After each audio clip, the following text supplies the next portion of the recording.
Please. I'm telling you. Why will I tell you my weaknesses? मैं आपको अपने strength weakness के नाम पे बताऊंगा। You know, जैसे English! I'm a perfectionist. मैं वर्कोहॉलिक हूँ। मैं इनोसेंट। English! बैंक क्या लौड़े? क्या इंग्लिश इंग्लिश इंग्लिश लगा रखा है बे?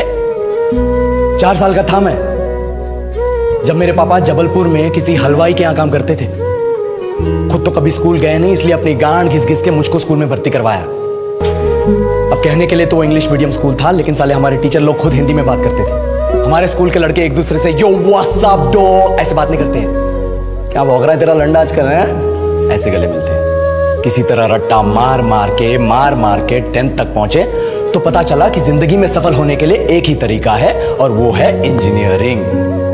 सब यही कहते थे। माँ बाप, टीचर लोग, गली का वॉचमैन भी हमसे पूछता था, और भैया कैसी चल रही है आपकी तैयारी? भग बेंचो, तुमको क्या करना है? इसलिए हमारे स्कूल के बच्चे हम सब पहुंच गए बकरों की तरह। मैं IIT, मैं NIT।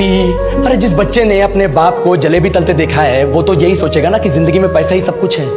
I did not choose this engineering life, sir, and neither did this engineering life choose me.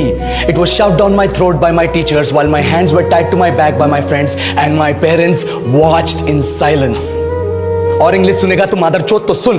10th के बाद 2 साल लग गए इस कॉलेज में घुसने के लिए, कोचिंग में निकाल दिए। ना कुछ खेले ना कुछ सीखे। और 2 साल बाद जब यहाँ पहुंचे तो पता चला कि बड़े शहरों के कॉन्वेंट स्कूल के पढ़े बच्चे जब अंग्रेजी में बात करते हैं तो मरे हुए फूल भी खिल उठते हैं। आहा, हवा में ऑक्सीजन की मात्रा बढ़ जाती है इनकी अंग्रेजी सुन के। और पूरे कॉलेज की लड़कियां इन इंग्लिश स्पीकिंग लड़कों को अपना जीवन साथी.com मान चुकी है। तुझे क्या लगता है?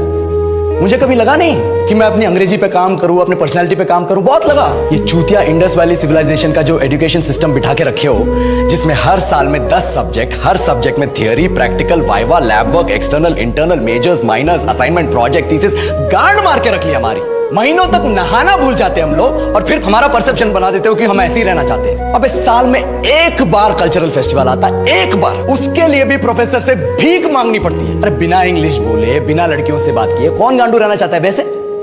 पर टाइम कहाँ है कुछ सीखने के लिए? लगे पड़े कोडिंग सीखने, 3 लैंग्वेज सीख रहे हैं अलग अलग इंग्लिश छोड़ के। लेकिन जब प्लेसमेंट्स की बात आई तो सबको एप्टीट्यूड चाहिए, पर्सनैलिटी चाहिए, इंग्लिश स्पीकिंग चाहिए। It is not that we can not speak English, sir. We are just very conscious of our diction and our pronunciation and we are not confident to speak in front of anyone else. If the curriculum was a little bit diverse, if the engineering colleges in our country focused on our all round development instead of functioning like a goddamn factory that is just mass producing robots by killing their dreams and handing out degrees, I would not be sitting here in this pointless HR interview, the likes of which exist only in our country.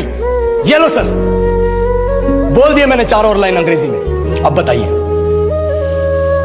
क्या मैं आपके multinational company के लायक हूं? Do I have the potential to be a slave of your esteemed organization?